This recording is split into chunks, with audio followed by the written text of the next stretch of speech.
Hey everybody, broadcasting from an undisclosed location deep in the Milky Way galaxy, you're watching Broadcast from the Dispatch.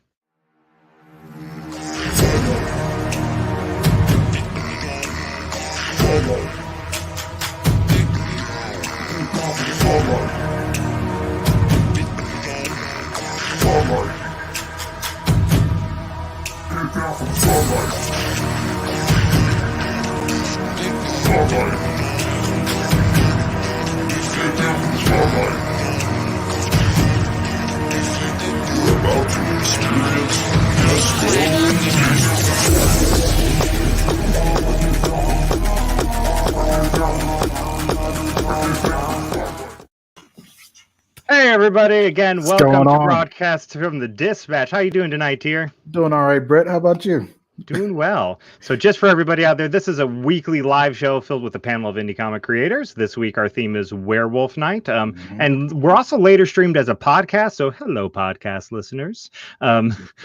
My name is Brett. I'm with Indie Comics Dispatch. Joining me this night and every night till our galactic quest to read all indie comics is done is Tier Jackson, creator, principal, lead dude at Sovereign Comics. I'm a creator, Sovereign Comics. Yep. See, so tonight I didn't shave since it's Werewolf Night. I figured it was perfect. I didn't shave either. You never shave. I never shave. So, Tier, I've been waiting to ask you this. Did you know why I picked tonight to be Werewolf Night? Is it a full moon? I'm guessing it's a full moon. It's close to a full moon. So Halloween this year is going to be a full moon. Yeah.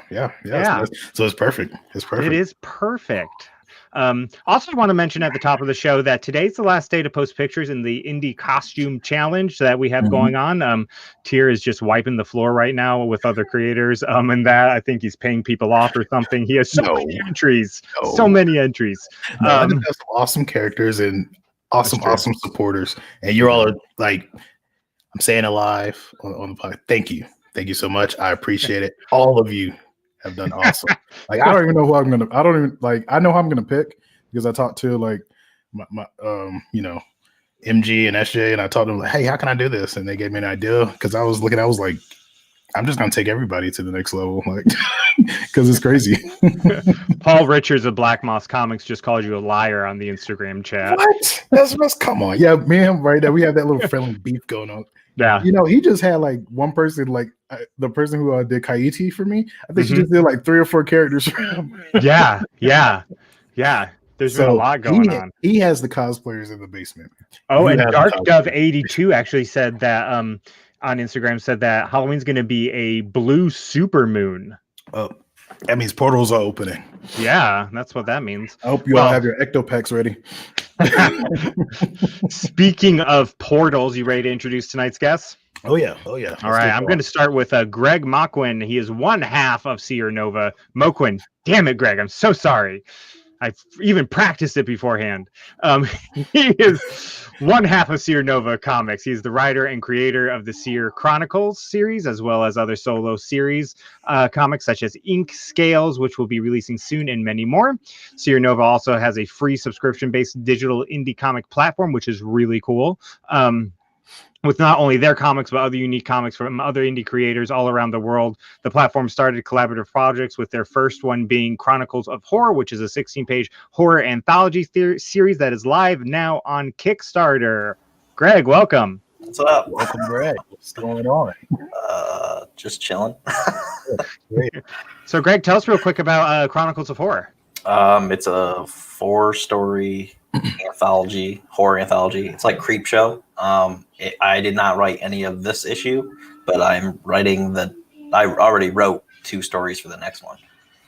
And there's within the 4 stories, there's like a slasher type story that's called Broken Elevator. There's another one that's called Samantha, which is kind of like voodoo. There's another one that's I always forget. Another one is called Invasion, which that's the reason why I'm on here is because there's like a werewolf in that story. Oh, yeah, very awesome. Very cool. Very awesome. I forgot the other one, but yeah. That's all right. It's probably it's probably a good story. Okay. It's the longest story. It's called Early Grave, and it's like a teenager kid that like he's a troublemaker that tries to sneak into a cemetery, and then stuff happens. Very cool. Very cool. Very cool. Very cool. Okay. So we're going to go on to the next guest, Brandon Gorski. He is an illustrator from Massachusetts and one of the founders of the Shade Publications. ITS is currently showcasing 3 titles, all drawn by Brandon. The feature being Legends of Lys, a fantasy comic about a young girl training to become a paladin.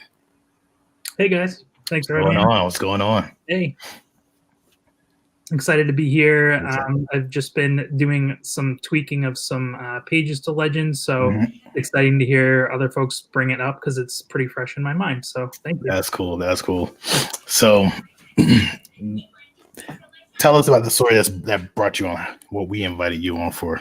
Yeah, so I think that a big part of the reason why I'm here is there's a character in Legends of Lys called Fenrir. He is a wolf dude, is what I describe him as. He's humanoid in his appearance, but he's the ray from him and this hitchhiker together to become her makeshift husband, and he totally freaks. He takes off and leaves, and he ends up finding the main castle in my Legends book, where he just basically trains other paladins and fighters, and becomes more of like a role model for my main character. Okay. There's a sister book to Legends of Lys that spins out for Fenrir's story. You have to read more of Legends to find out why he's departed from the main title. It is more of a horror and like dark fantasy centric book. A lot of inspiration from Mike Mignola in the Hellboy universe. If you read Fenrir and Escape from the Deep, you can see all sorts of little trinkets and objects that are referencing Mignola's work and just Hellboy in general. So I have a lot of fun working on that book. That's really cool. I just like the idea. I just like the fact that you call him Wolf Dude. Oh, right? Me too. We're going to have to talk about that and see how you got to that name. Next up, we have Dwayne Robinson. He is the creator behind Animation Comics and Entertainment LLC, or ACE for short. He has the Nightfall, Michael's Awakening series, which the art in is just fantastic, Dwayne. It's about a normal college quarterback finds out the truth about his family, that he is part of a long line of werewolves. Dwayne, welcome. Hello, everybody. What's going on? Not much, man. All right, it's good to hear it. So tell us about Michael's Nightfall, Michael's Awakening. So it really just how you started, just piggyback off what you said. Yeah, it's about the main character. He's a normal college quarterback and finds out from his mother that he has a legacy line of werewolves within him. And in first issue, we kind of wanted to really just explain and go through his normal life, and then really fast forward that pace into the later couple of the pages, and then from there on it goes into dives deep into what exactly is a legacy line and how it differs from other werewolves within the story. Very cool. Very cool. Very cool. And our next guest is Luis Cruz. He's a new science fiction writer who has written his first young adult science fiction novel, which has been recently published by Darkfire Press. The Day That They Made Contact is the name of that book. I have not read it, but I have seen the art for it, and it looks amazing. So that is one thing that I'm going to have to pick up. He is also the publisher of Cruisin' Comics and the creator and writer of Jennifer the She-Wolf, which is why he's on the show tonight, as well as a few other books. He is also physically disabled and writes, draws, and types with his mouth. So that is amazing. Yeah. Lewis, welcome, Lewis. How are you? Doing all right. So Jennifer the She-Wolf. Yeah. Give us a little spill on that. And Jennifer the She-Wolf is it's a character that I created that she was turned in 1922 into a werewolf against her will, leaves behind 2 kids to be raised by her aunt. She can never go back to them. The story jumps from that time to this time. She doesn't know that her daughter actually became a vampire against her will, had to feed, the vampire never came back to teach her anything, had to feed off the brother and the aunt to survive. And in this time, she sees that Jennifer is friends with this guy in a wheelchair, because I always add people in wheelchairs to my stories. That's awesome. And basically, she becomes jealous. And once she finds out that's her mother, the question would be asked, why was you there for him, but you didn't come back for me? Wow. Yeah. Very cool. Very Yeah, cool. So, gonna have to pick that up for real. so gentlemen, werewolves, she-wolves, Lycans, and Wolf-dudes. Yeah, I know. Oh my! Right? What's the draw of a wolf man, like, or wolf woman? Like, why? What do you think the draw is there? I mean, both in your books and just in general. You know, last week we had Horror Night, and somebody brought up Monster Squad from the 80s. I think it was maybe early 90s movie. Great movie. I freaking loved that movie as a kid. And Wolfman was my favorite character in that movie. So what do you think the draw of wolf dudes are? I think it has to be probably just being nocturnal. You know, everybody likes the nightlife, you know, in different ways. So I think that could be one of the reasons. At least that's one of the reasons for me. You know, I'm more of a night guy myself. Okay. I like that. I'm not a morning person at all. I feel like it's the structure of the figure itself. Like from a drawing perspective, I like having to structure a face like around this snout and like the more like pointed, jagged features. I like how Fenrir stands in opposite to a lot of the figures around him, where they're more humanoid or they're elves, and he's just much bigger, and you can also give him you know, these characteristics of he's kind of aloof, but it totally works for the character and like his wild nature. So for me, that's the appealing part. Nice. I like that. Yeah. Anybody else? Another thing for me, though, I would say is I enjoy how many different variations there are to the transformation. You know what I mean? I've seen many different movies where some actually eat their skin to transform, or they rip it apart, similar to mine. You know, so I enjoy that too. You know, the different variations that they have for the transformation. I did Jennifer the She-Wolf because I got tired of superheroes. That's Nothing wrong with that. Yeah, I got tired of superheroes always, you know, saving the day. Why can't it be something supernatural to save the day? Yeah, I love that. What about you, Greg? Oh, I'm sorry. What? I was just saying, what about you? Like, Oh, you know, what's the draw for you as far as werewolves? I never really watched that much werewolf type stuff. I have watched Silver Bullet. I like that one. I just like Stephen King. So I just like the wheelchair.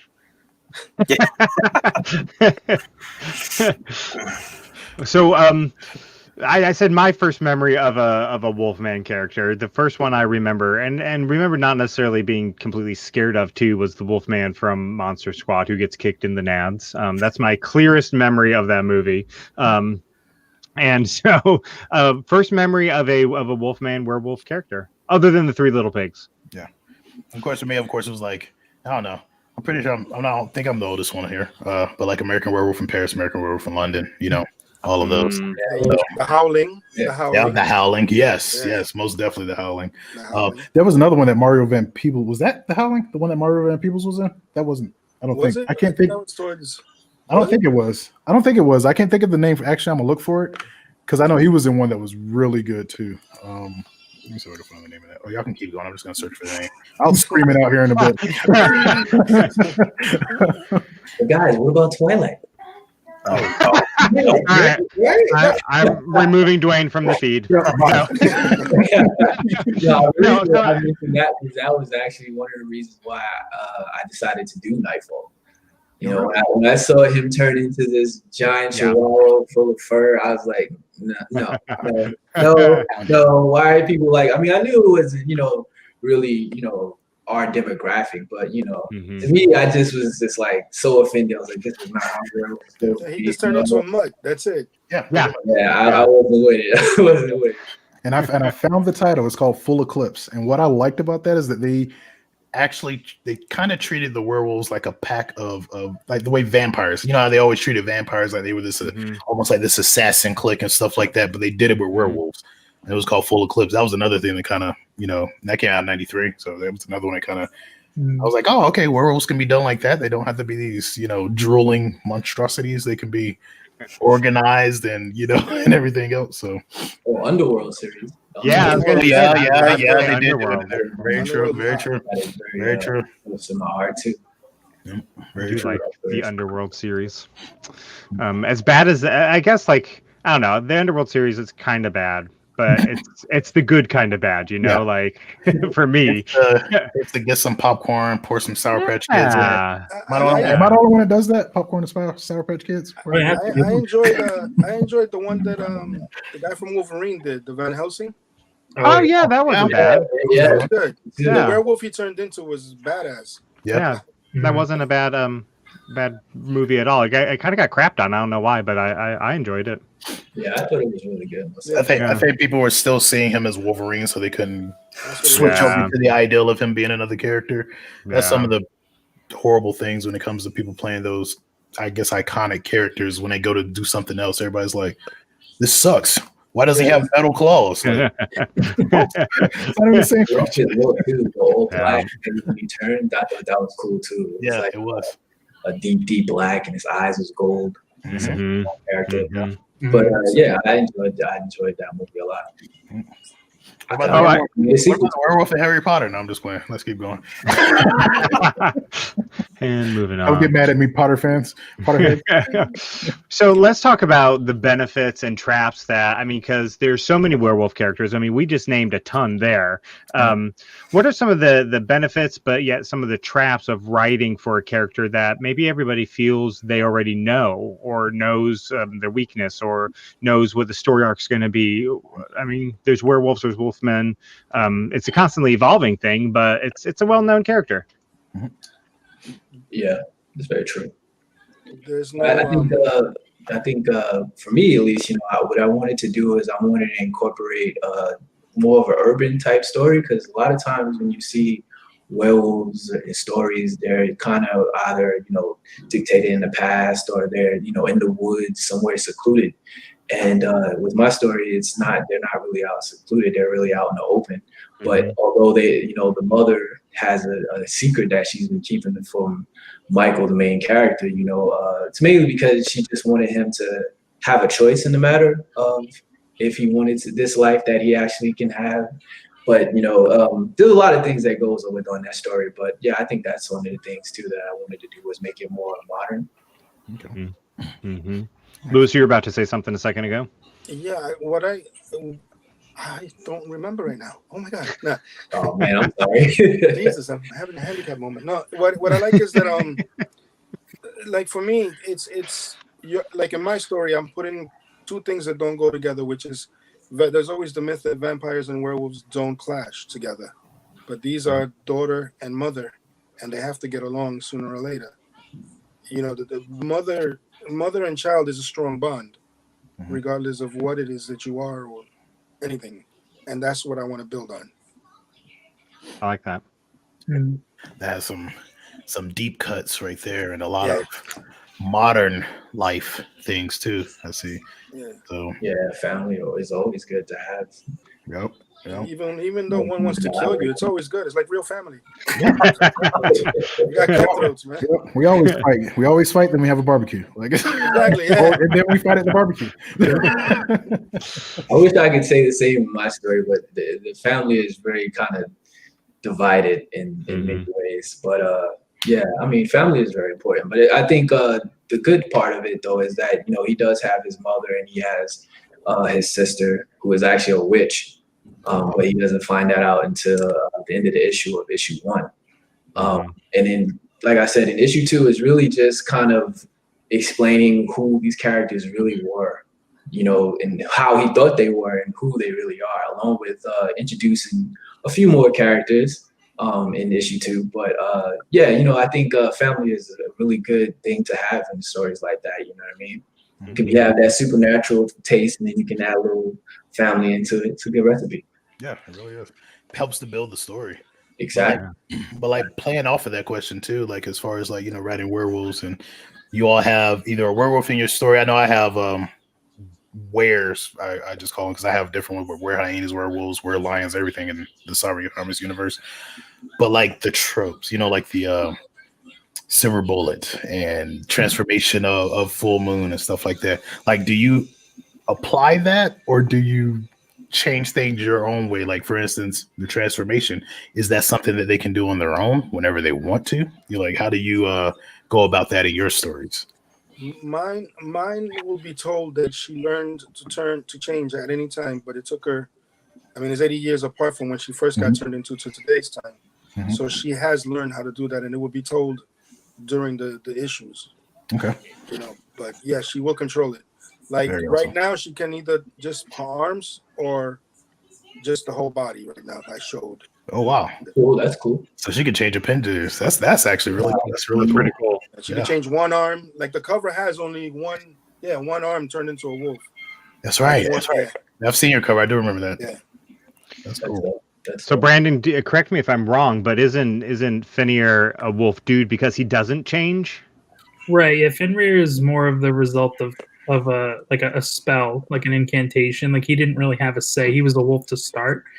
So he becomes sort of this amalgam character of like where human meets wolf, but he still, is a wolf at heart and more lighthearted. He doesn't really react to, like silver weapons or a full moon or anything like that. He's pretty much just like a standard fighter. Like he's heavily based on like D&D campaigns that I was doing before I started Legends.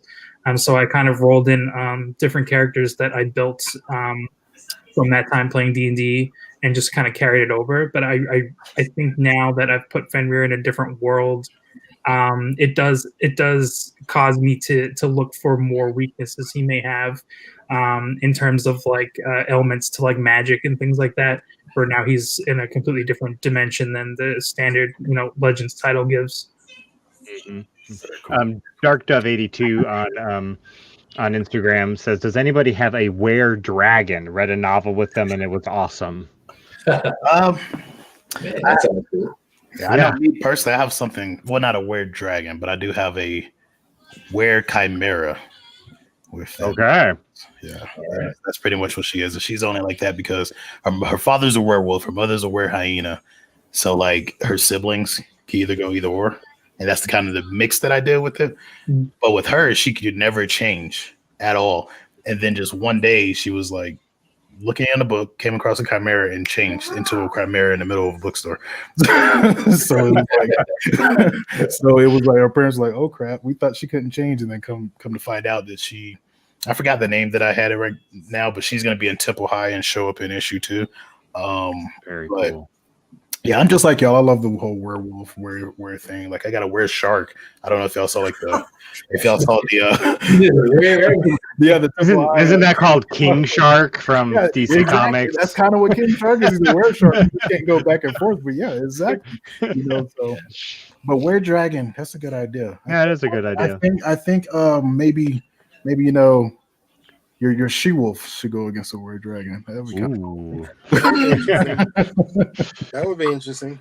So, Greg, tell us a little bit more about your book, because your book is a horror anthology. The book you're partnering with to publish. Tell us a little bit about some of the other characters throughout in the different stories. So for the invasion, that's what the werewolf was in. It's not actually there. Well, it's probably spoiling it. It's not actually like there.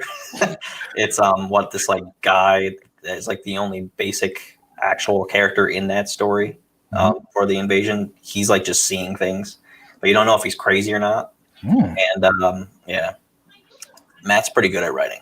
And then Broken Elevator is just a repairman trying to go to fix an elevator at a warehouse. And a warehouse. That already Who needs an elevator in a warehouse? Sorry. That's funny. I like that joke. So, so he tries to fix the elevator, and there's like a murderer just like loose. So he's got to deal with that. Another one is the early grave, which is teenage kid that's just being a troublemaker, and he without giving too much away. Yeah, don't give too much. Yeah. Also, just to let everybody know, don't feel like you have to spoil. Like if you get into spoiler territory with your stuff, cut it off. Let people salivate for it. Yeah, go pick up your books. I do want to interrupt you real quick, Greg, because Aaron Dowan just commented on Facebook. Freaking Greg. Aaron Down is from Catalyst Comics, Beards and Comics podcast, or Comics and Beards. I never remember which way it goes, Aaron. I'll have to figure that out. Beards and Comics podcast. And so, yeah, there's a story there. Get in trouble, Greg? Are you going to sport territory? Is that I don't know what else I could say about the anthology without spoiling it. I could say like things that I wrote for the second issue, but all right. Well, we'll look forward to that. Well, I was actually going to go back with about you was asking about the tropes before.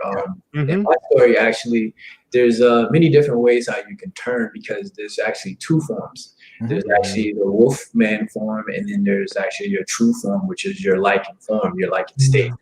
And everybody has different ways that they can turn to their full form, but there is one character in the story that actually bypasses her first form and goes straight past her true form, and is basically her abilities are still internalized in her human form. So she never has to turn, but if she does, because she hasn't turned in so long, that her werewolf form or Lycan form is actually stronger than anybody else's because of it. But she can tap into it without having to turn, which makes her the strongest character in my story. Now I'm intrigued. So, villain or hero? Villain or hero? Is that, or is that a spoiler? If it's spoiler, don't. Villain or hero? Oh, she's definitely a hero. She's definitely a hero. Okay. She's family to Michael, for lack of better terms, without spoiling it too much. Yeah. Don't spoil too much because I do want to get everybody's books. So. But Michael, he does actually turn in for full moon for his first turn. He has to have because in the story it is that werewolves and vampires and witches and things of this nature, they all exist in this world, but there was a huge spell that was cast on the world before, a lot like decades before the story has even begun. And so the only way that someone can actually see your true form is if either they turn or they tell you. But when they tell you, you have to be part of some type of lineage. So you have to have like wolf blood or witch blood or vampire. So that if I tell you, so say for instance, I go, Brett, hey, I'm a werewolf, and I turn and you actually are a witch or some type of form like that, you can see it. I am a witch. Without even having to turn. I'm probably you try to be a werewolf in your world. I was saying I'll be a werewolf in your world. I'm pretty sure. Hey, I think that's the thing about being a werewolf in that world. It's if you're not part of a legacy line, which is the main part of the story, then you probably would just be like a half-breed. Half-breeds are the ones that can still turn, but they don't have the strength and the ability to turn at any point, at any time, when you are part of a legacy line, which is what it is. That's an interesting touch right there, because I know like a lot of the werewolf stories and stuff, it's mostly, especially like the ones in Hollywood and done in books, they're all under the, full moon, the control of the full moon. So it's interesting that you'll you'll have the half breeds are the ones that are stuck with that. So there's also underlings too. The underlings are basically human beings that know the truth, but they decide to follow said group of people because there's more than one kingdom that lies within the world of Nightfall. But the main character, or the main villain, I should say, is the one that rules over everything. Very awesome. Very awesome. And Luis, I hope you didn't forget, because I know you were going to say something. I hope you didn't forget. No, what I want to know. I do it again. Do y'all wolves talk? Because like Black doesn't talk, but she understands. Interesting. That's cool. So how do you go about writing that?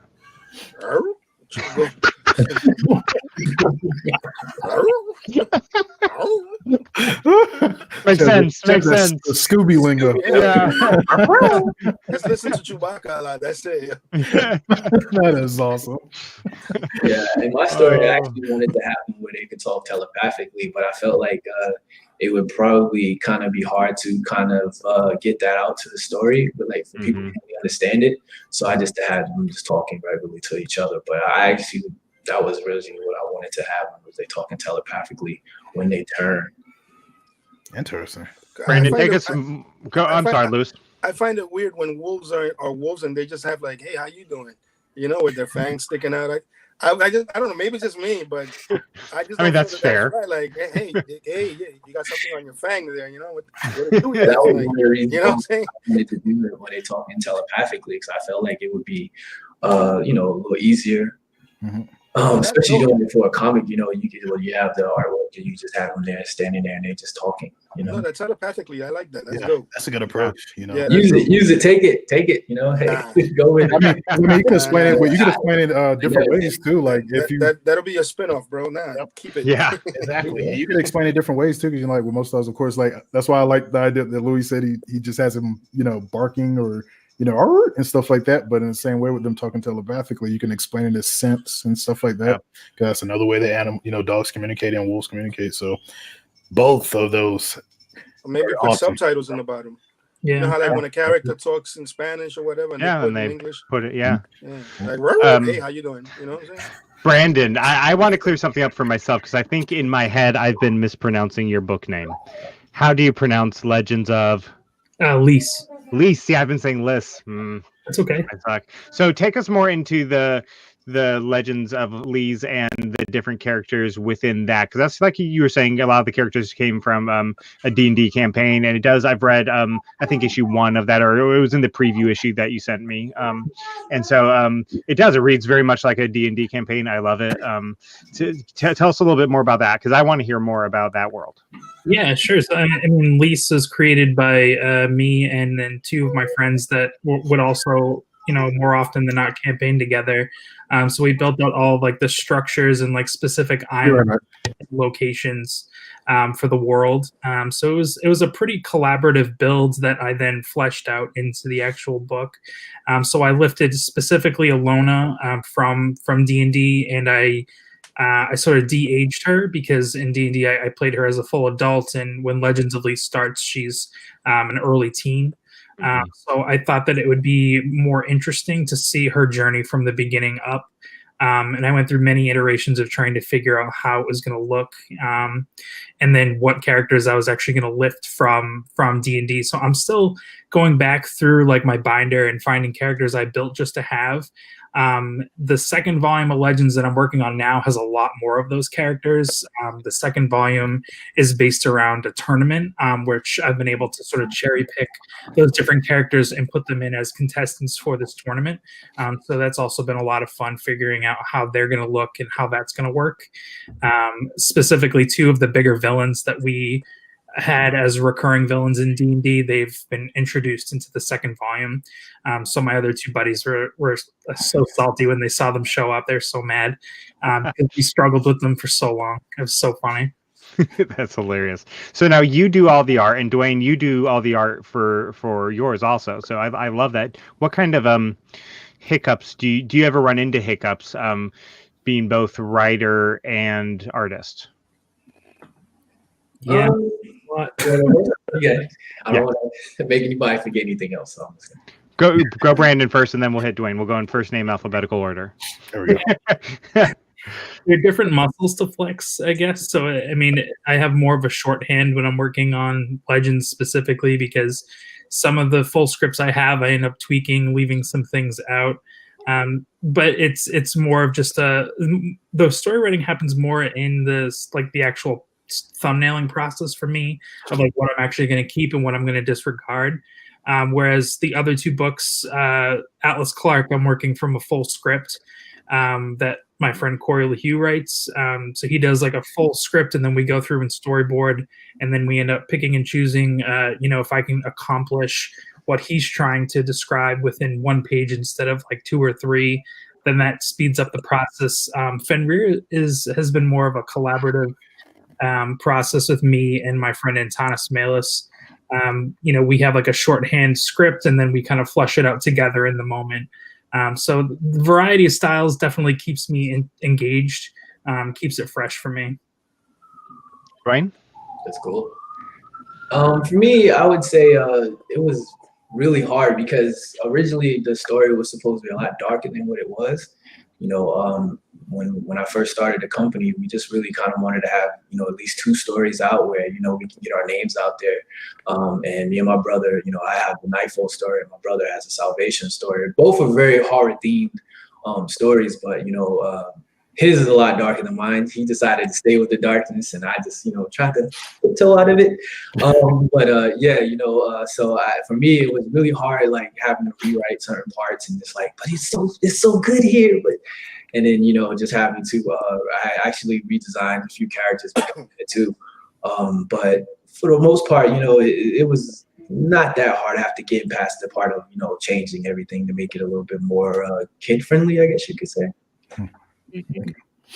I'm going to take we're about halfway through the show, a little over halfway. If you're on Instagram, that's great. We love Instagram, but the feed does run out at 59 minutes and 59 seconds. So as we near the hour mark, you may want to switch over to another platform if we're not done talking yet.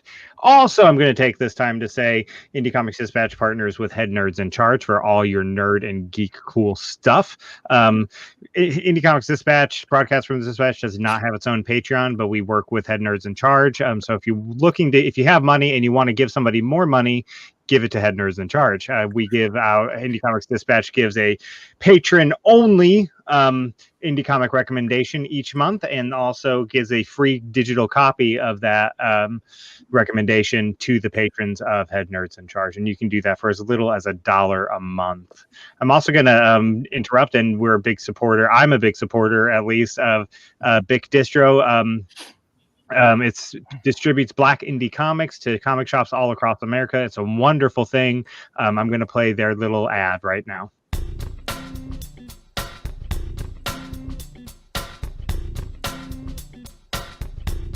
Bic, we just wanted to bring the vibe of like an indie comic convention to the retailers. For you out there right now, those of you who always are coming to conventions and saying, can you find your comics on the web? Well, now you can at bigdistro.com. Like the creativity and the art and the writing is comparable to mainstream comics, and in some instances even superior.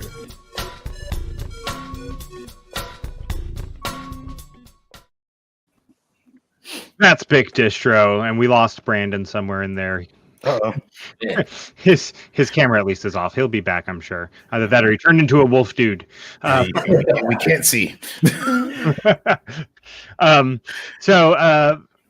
Most of your wolf people aren't inherently scary. They're even really the villain of your series. In fact, most of the time they're the hero. So, Lewis, I want to start with you. How do you make a sympathetic werewolf? You tap into something in you that I guess, like, I like writing stories, so I tap into that inner feeling of sympathetic. Like you just want to give people something to go, hey, wait a minute, this is not average comic book. This is something that'll make you think. It's I don't know, yeah. Don't ask me that. It just comes out. I retract the question. Yes, it just comes out, bro. It just comes out. I would like to answer it. Yeah. I would say the reason what I went with was, I understood that, it's a werewolf story. So to try to draw him or make him kind of seem like he's like harmless would be just something that you can't do. Because it wouldn't do justice to the people that are fans of werewolves and that style and that type of genre. So, I didn't go that way. I just decided to just show more of the character himself. This is a character in Michael who was thrust into this unknowing world that he has to rush to find out about. And, that's kind of what I wanted to do to, give him the sympathy, from that, because from anything, it can be anything. If somebody comes up to you and tells you something that you never thought was actually true, then you have to not only believe them because of what just happened to you, said at the end of an issue, but also just kind of really wanting to understand more about your family, because although these people have been keeping this secret from you, you still care for them. So you still want to be able to protect them, because Michael, although he was always unknowing of who they truly were, he always was kind of sort of the protector of not only just his mother, but his sister too. So, that was kind of what I went with that, was that, it just established him as a person, that actually has this ability that can turn into a werewolf. Or like, you know what he said, just turn every word into Jennifer. And I'm good with that. I like it. Right. Yeah. Just copy and paste. Dwayne, that's dope, bro. That was dope. I would have said the same thing.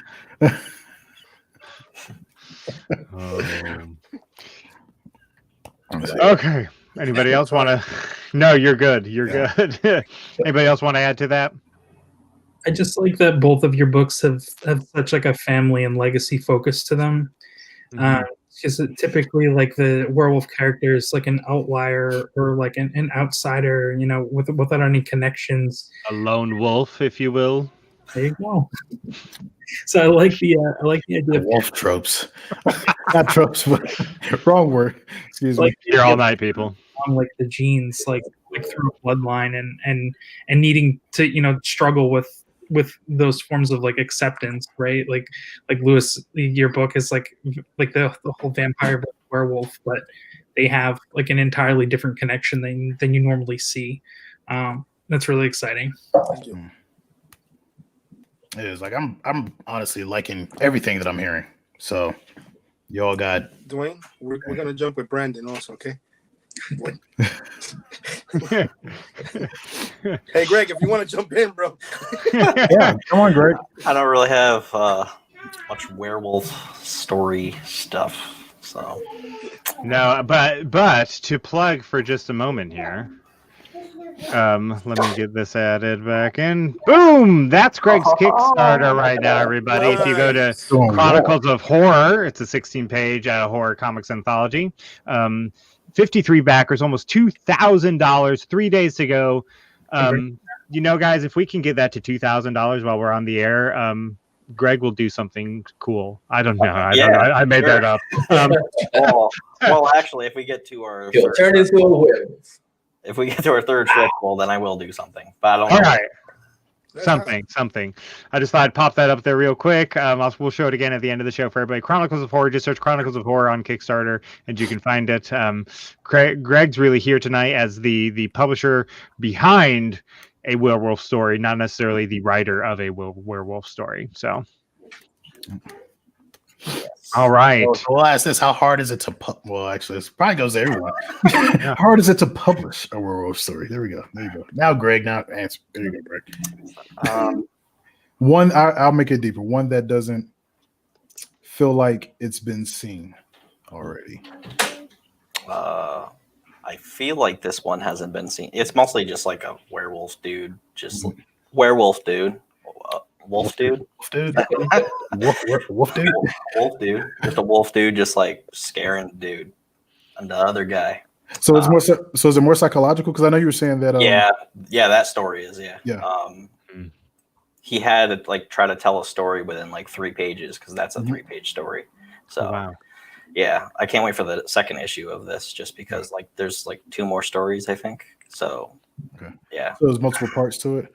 That's an interesting approach. I think he's going to make another part for the invasion. I don't know. Okay. But yeah. Okay. I still think that's an interesting approach though, like because everyone has like actual werewolves, you know, in their stories or wolf dudes, and then yours has this ethereal wolf. Yeah, existential crisis. I mean, yeah, you know, so it's like, is it a wolf? Is it not? And then like we won't know how it will end. Maybe it is a real werewolf and he gets ate alive at the end. Who knows? But you know, it's still kind of, you know, it's kind of cool. You know, all the different when you look at all the different ways that all of these werewolf based stories are being told. You know, it's not literally 4 different stories up here, 4 different stories. You know, so yeah. That's cool. I didn't really have too much fear when it came to publishing the story, honestly.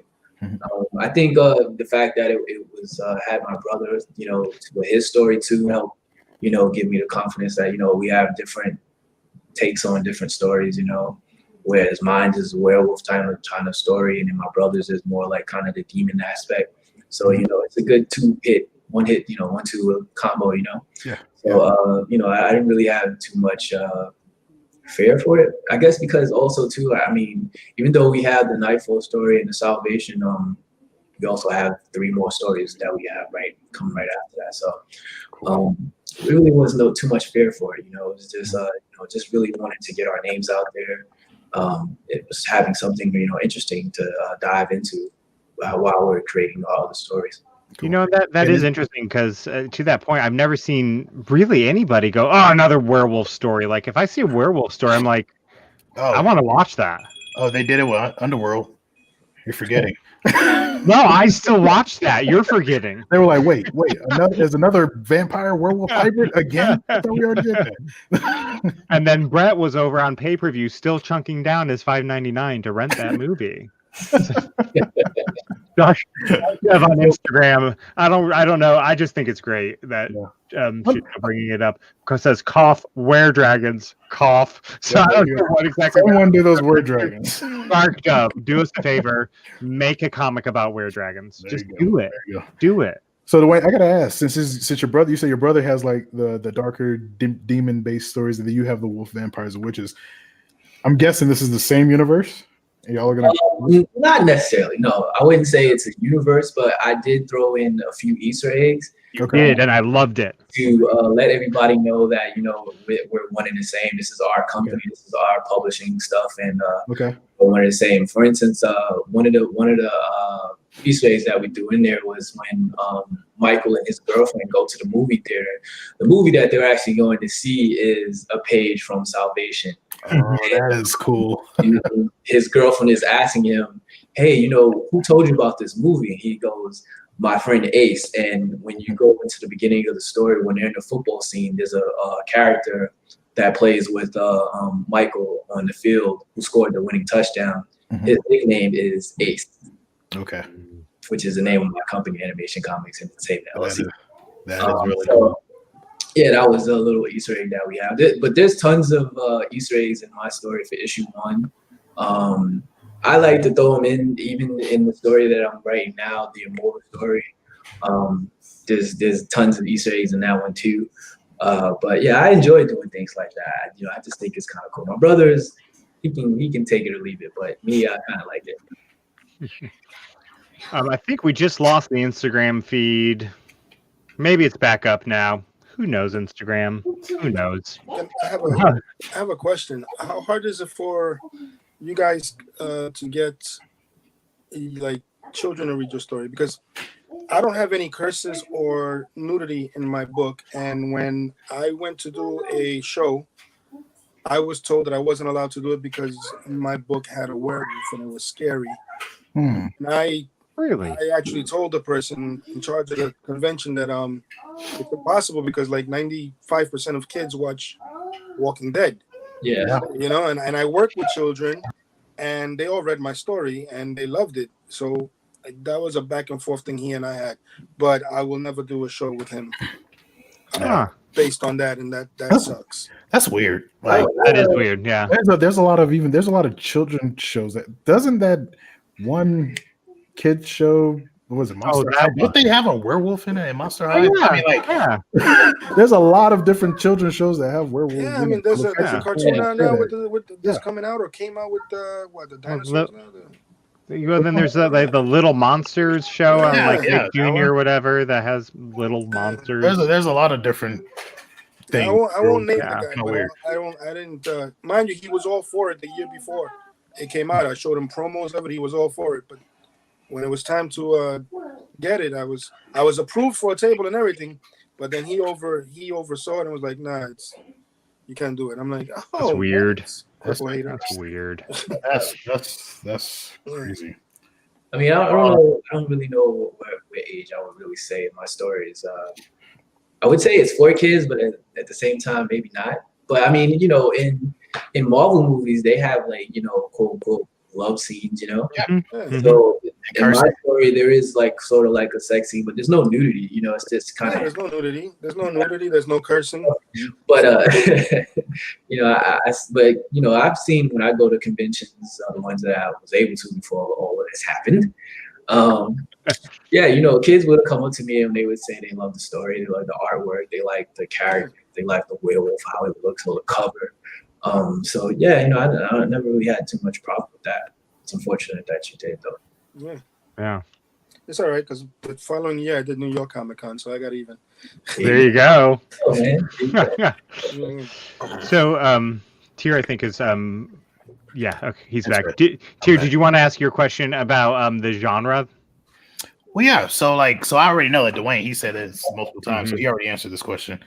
But well, what genre of the wolf telling Phil, do you like the wolf telling story? What genre do you think you fall into? You know, more sci-fi, more horror, more drama. You know, what do you think you fall into? The myth.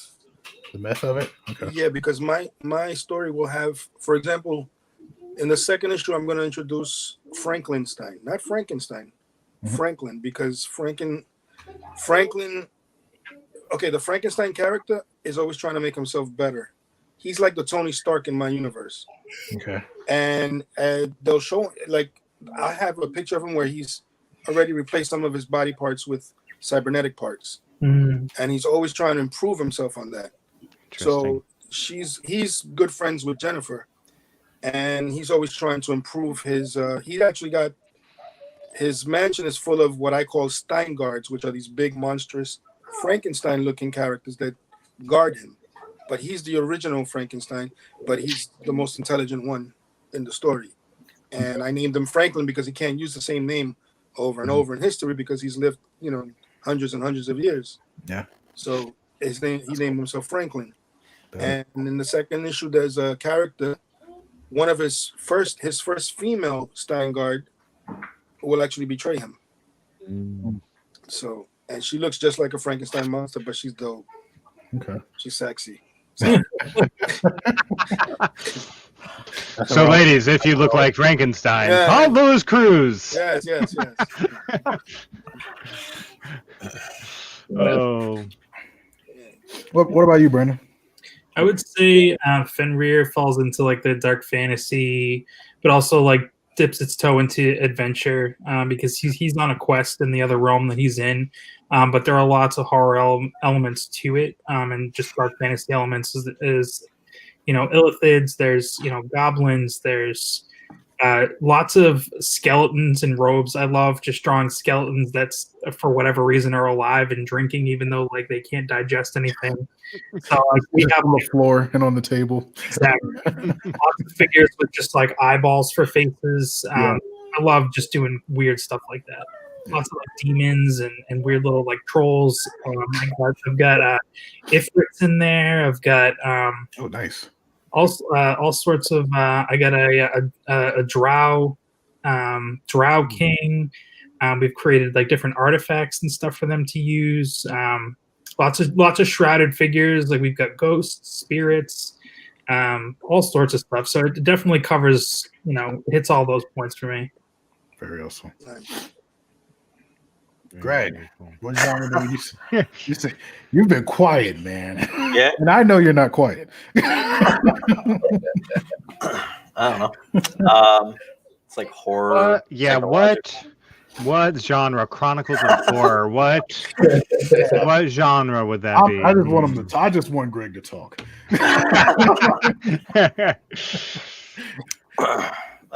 Yeah. Horror.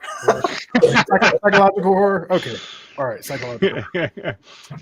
Dwayne, what genre is yours? I would say I'm interested to hear this after reading issues 1 and 2. I'm interested to see what genre you put it in. Yeah, you know, to go back what I was saying before, you know, originally it was supposed to be very, very horror themed. But then, you know, when I started to really kind of open up the character a lot more, I decided to make it more of a drama or a mystery. You know, it does have the, you know, horror elements because of this fact that it's a story about werewolves, but I would say that it's definitely a mystery. It's a mystery, it's a drama, you know, because there's a lot of things that go on within the story, but the way how I put the story together, I didn't put it straight out for everybody. You know, I wanted to leave questions for, you know, at the end of issue 1 and at the end of issue 2. But also when you start to read issue 3, you can go back to issue 1 and realize something that you didn't see because it was there, but it was maybe hit in the corner or somewhere so that you can go back and go, oh, that's why he was right there. You know, so I kind of, the way how I describe the story is it's a story that's in bits and pieces. It's not a full puzzle, it's bits and pieces. And when you get the full story, then you can put the puzzle together and actually realize there was so much more going on in each issue that you just kind of went over your head, you know. So that's kind of what I would say. It's more of a mystery. Okay. Love it. I love it. That is cool. I dig it. So we're getting close to the end of our Instagram live time. If you're out there watching on Instagram live, we'll end it just a minute. Yeah, you got about 4 more minutes probably. I don't know if why you're y'all lucky. haven't gone to YouTube yet. I know, right? If you're on Instagram, head on over to YouTube, like and subscribe to us over there. We would appreciate it. But we are also just kind of probably winding down here for the show. We'll go through everybody's cover images in a minute and then just talk about other books you guys have, because I know Dwayne's already talked a little bit about Salvation, but you can talk some more. Brandon's in the Shade Publication has several books. Lewis has several books. Seer Nova Comics has several books. So we'll go through all those in just a minute. What are the dangers of writing a werewolf character, though? Getting bit? I'm sorry. Loose is going to be on every week, you guys. Nice. Oh man. Anyone can go. Anyone can start off. Looking at every food and going, I wonder if my wolf will eat that. You know what I'm saying? Well, yeah, that's true. Sorry. What are those tropes you don't want to get pulled into? Let me put it that way. Yeah, there you go. There you go. That I didn't want was I didn't like the silver bullet idea, with the silver in general, because one of the characters carries a sword. Although it's a mystical sword and it was blessed by witches, it's still a sword. So yeah. So you know that. So I didn't really like that. I never really kind of just liked that concept. I just wanted them, if they were able to die, but they die, werewolves in my story, they die in a certain type of way without giving any spoilers. So yeah. Brandon, you started to say something. Yeah, I was gonna say people kind of automatically assume that Fenrir is just like a standard werewolf, so they assume that he has like a lot of the same weaknesses and the conditions with transformation. So I feel like that was kind of not a hurdle to overcome, but like it takes a little bit more digging into the character to figure out exactly what he is. So I feel like that those tropes have made it a little difficult in a sense, but kids see a wolf guy and they want to go for it. So yeah. See, I thought about that silver and stuff, so I made my wolf a detective where she carries a gold shield, no silver. She carries the gold police shield, and also as a human, she also has a certain strength, but not the full strength of the werewolf. But she does have she can jump higher than normal. A normal person could. So it's like she could, like in the very first scene, she in human form, she can smell a certain scent that she's following. So in human form. So that's always going to be there. And I'm not ashamed to say it. I like Wolverine, and I like that part of Wolverine, and that's what I did. Marvel, the hell with you. Nice. That's really cool. I'm going to pull up some images right now. Was somebody about to say something? Yeah, I was going to just say that your ideal of like making her in her human form strong, but not as strong as her wolf form is interesting, because I do know like a lot of people, whenever they do that, is usually the human form is just as strong as the wolf form, but the wolf form is more vicious. And to me, that never made sense with me either. Like I can understand some, like you say, you let her keep, her senses being slightly elevated and having strengths and everything like that. And I think that's cool, because then she can't accidentally give herself away. But you said she's been around for 80 years anyway, or 80 plus years anyway. Yeah. So you've probably already gotten past all of that part. But that's interesting, because I used to always wonder that whenever someone would get turned and then all of a sudden they're on the ground and jumping to the top of the roof, and it's like, someone saw that. Someone saw that. And they're going to get a silver bullet right now because someone saw that. So well, in my story, the handicapped kid sees her turn into the wolf. And he goes into, he meets her and whatever, and he tells her, I saw what you did. I saw what you are. Can you make me into what you are? Because I feel that that's the only way that I'm going to be able to physically walk.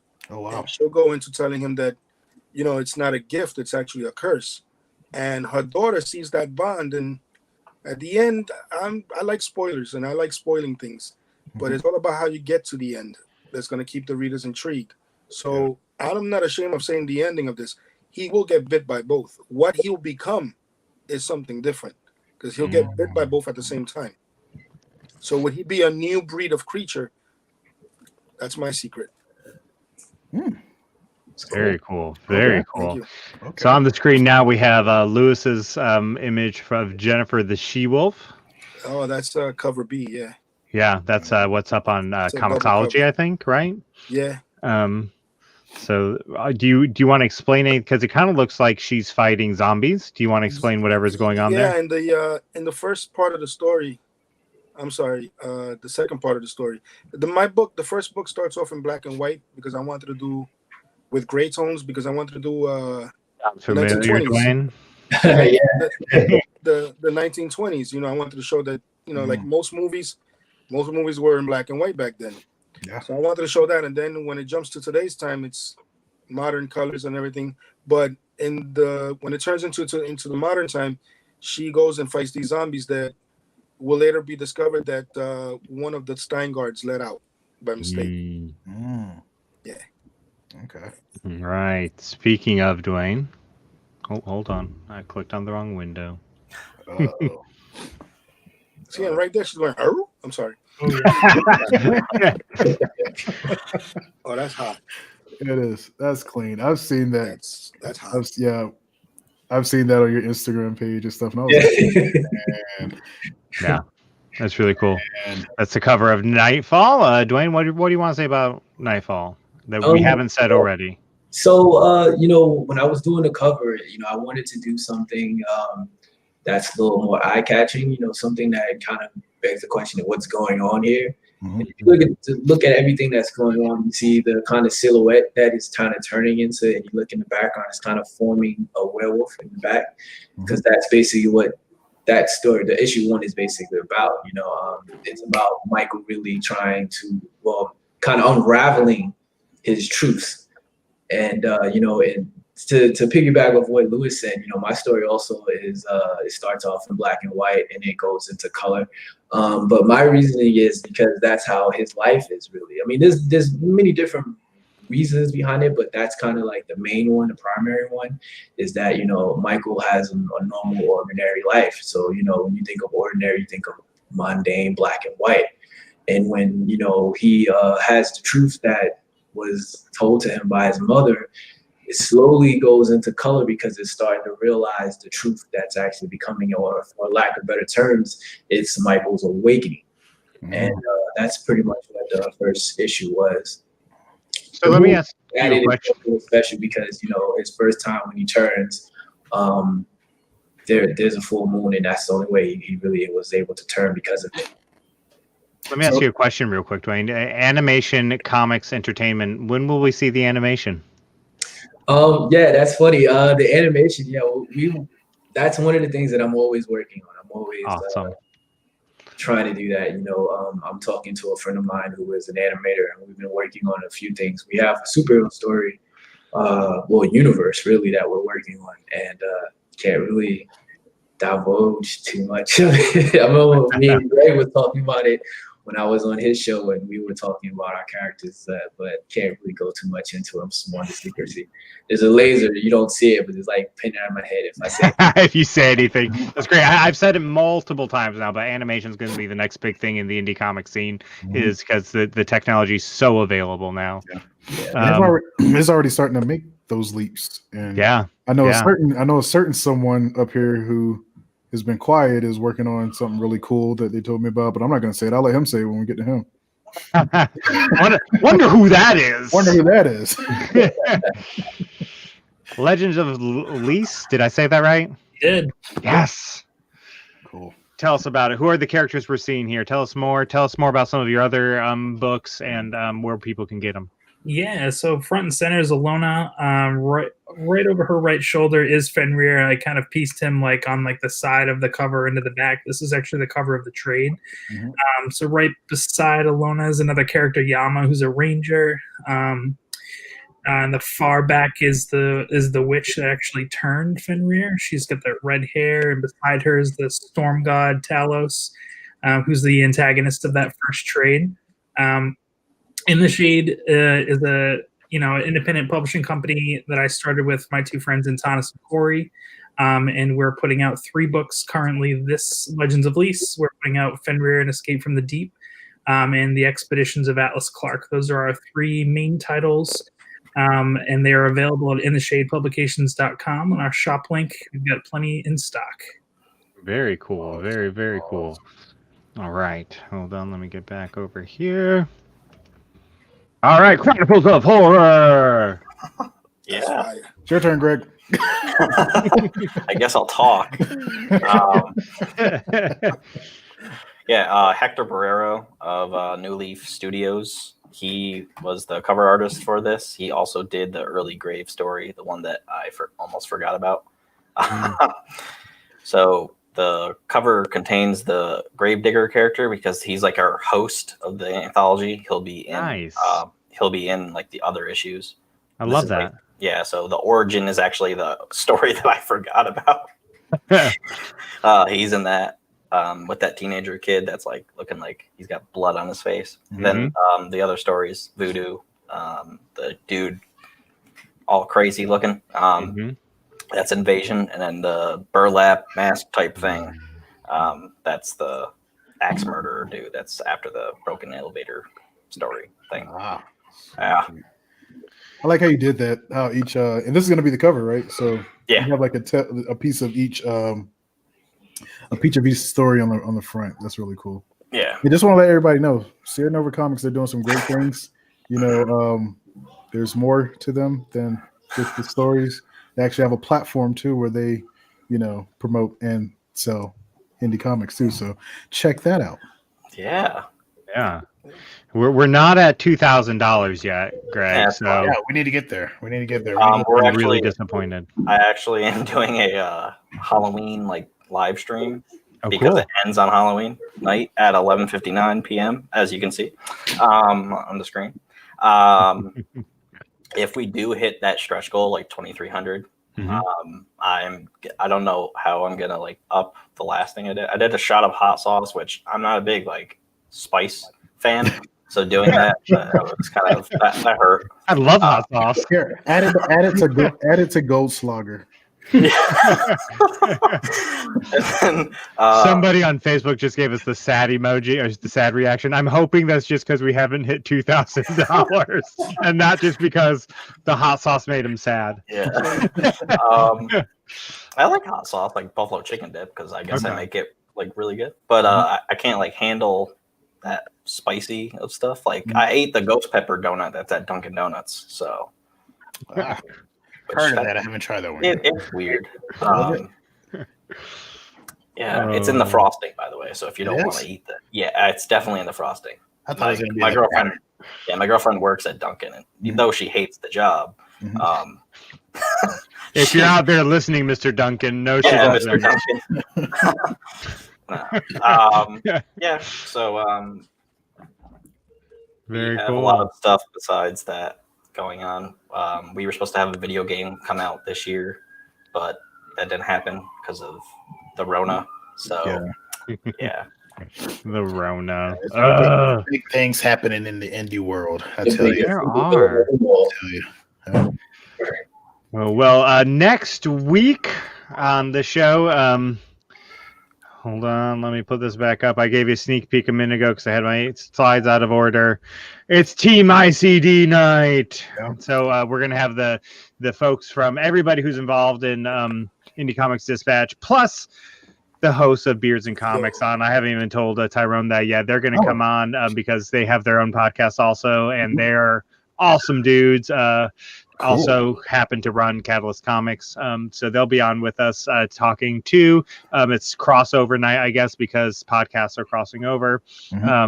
So that's next Wednesday. It could be really, it could be just this really great night. Or it could be this really sad night because it is the night after the election. So depending upon where you fall, Brett may have a double-sized one of these and just cry most of the night. I'm gonna be drinking anyway. I'm gonna be drinking anyway. So when I saw Team ICD, I said, "Oh, cool, Team Independent Disability people coming on." But I guess not, huh? No, that too. Okay. We're just mostly disabled in another way, Lewis. Independent comic disabled night. Yay! I love it. I love it. That's coming up next week. We are here almost every Wednesday in November. We are missing one around the holiday that we don't really celebrate, Tyrone, you and I. But that turkey holiday where we eat yummy food and make it a family day instead. That's it. Family day. Yeah. Can I ask a question? Yeah, man. Leave? I wrote a story, and I want to know if I'm going to get in trouble for it. Okay. Because it's using characters that are established, and it's Dr. Jekyll and Mr. Hyde. I think, Brett, I told you this the last time. I think. Yeah.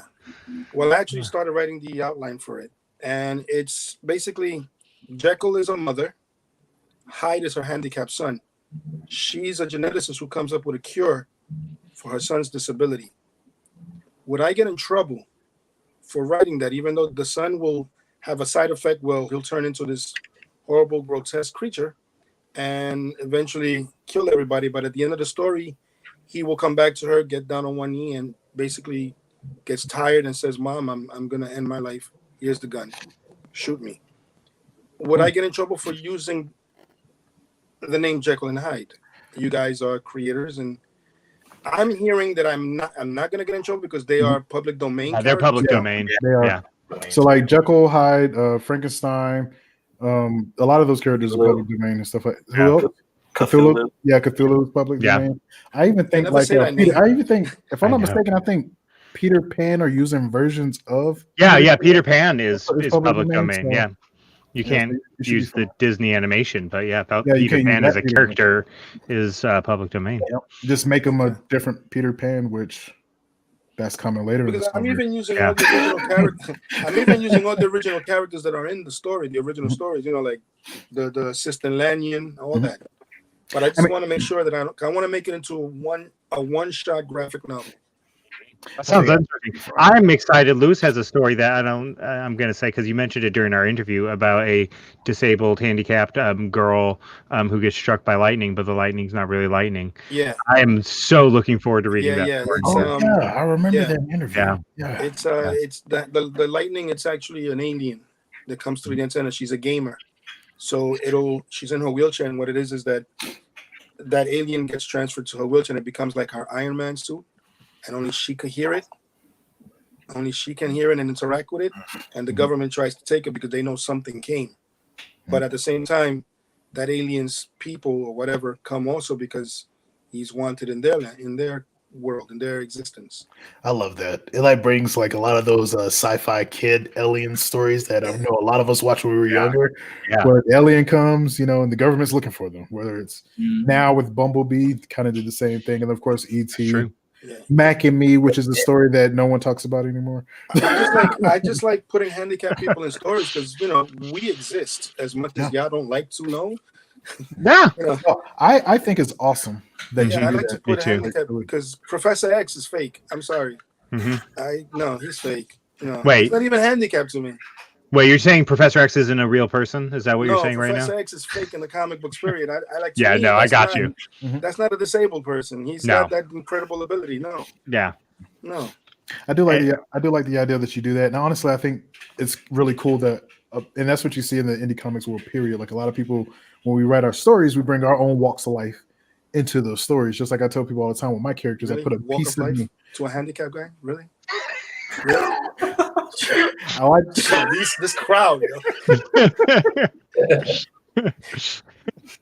Oh god! Sorry, Tia. Oh god! No, it's hilarious. I do walk though. I look like ET walking, but I do walk. But like all of our different lives, we bring them into our stories and stuff like that. Like how you're bringing with your disability, but you bring it into your stories. To bring to show people, what it's about and to kind of wisen folks up, because I don't think a lot of people really pay attention in a sense, because I know I have a friend who's disabled and they say they always feel invisible because of the way the world treats them and stuff. So I think it's really cool that you do that, and I know I do it with my stories, bringing in Black characters and stuff like that, and I'm pretty sure everyone does it with their stories. And I think that to me that's the coolest part about indie, because we're gonna find something different, and everybody is bringing in a piece of themselves into their stories, and that's the reason why I think we're the next step in comics. We're the next step in evolution as far as comics. So you're not the next step. You're the current step, and people just haven't caught on yet. Yeah, they haven't caught on yet. They find out, they're gonna be like, "Where the hell have you all been?" Oh, we've been here.